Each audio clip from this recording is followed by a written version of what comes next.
मसीह यीशु के अजीम जलाली कदूस बाबरकत और रहीम नाम में आप सबको मोजिस नेटवर्क की तरफ से पास्टर मैथ्यू का सलाम पहुंचे। आज हम दूसरी तहरीर खुदावंद के मुकद्दस पाक कलाम में से सीखेंगे। हम सीखेंगे कि बाइबल के मुताबिक रूहों की इकसाम कितनी है। सो मेरा ईमान है कि इस वीडियो को देखकर आप जरूर बरकत को रिसीव करेंगे। खुदावंद यीशु नासरी आप सबको बड़ी बरकत दे।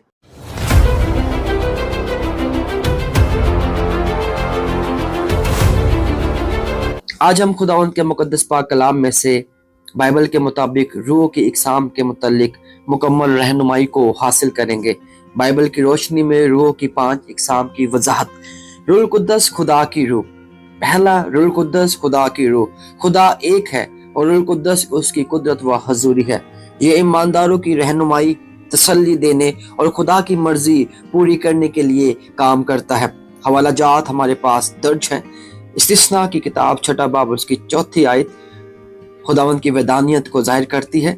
यूहन्ना 14 बाब और उसकी 26वीं आयत रूहुल कुद्दस की तालीम व याद दहानी को जाहिर करती है। एमाल 1 बाब और उसकी 8वीं आयत रूहुल कुद्दस की कुव्वत को जाहिर करती है।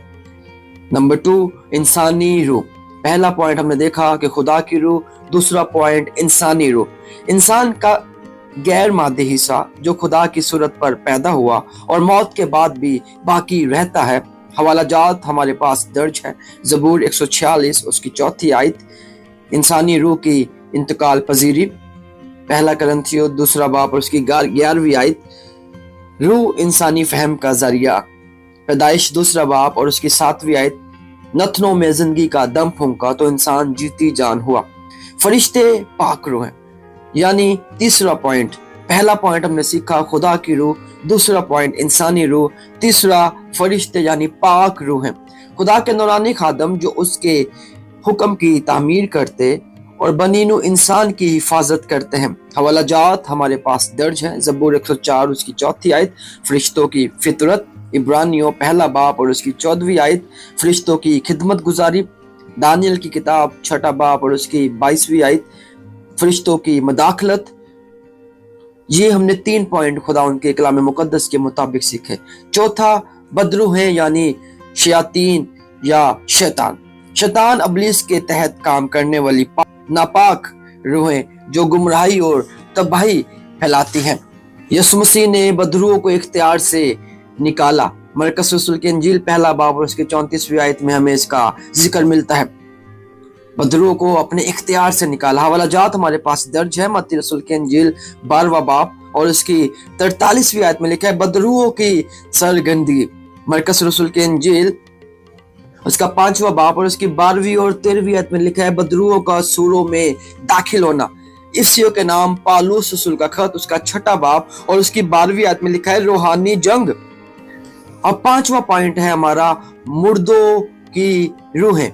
मौत के बाद रूह जिस्म से जुदा होकर खुदा के हजूर जाती है जहां उसका अब्दी इंजाम तय होता है।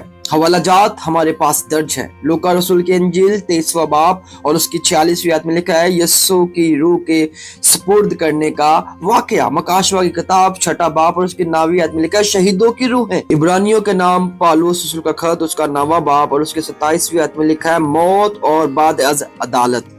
नोट फरमाइए, रूहुल कुद्दस खुदा की कुदरत और हजूरी का मज़हर है।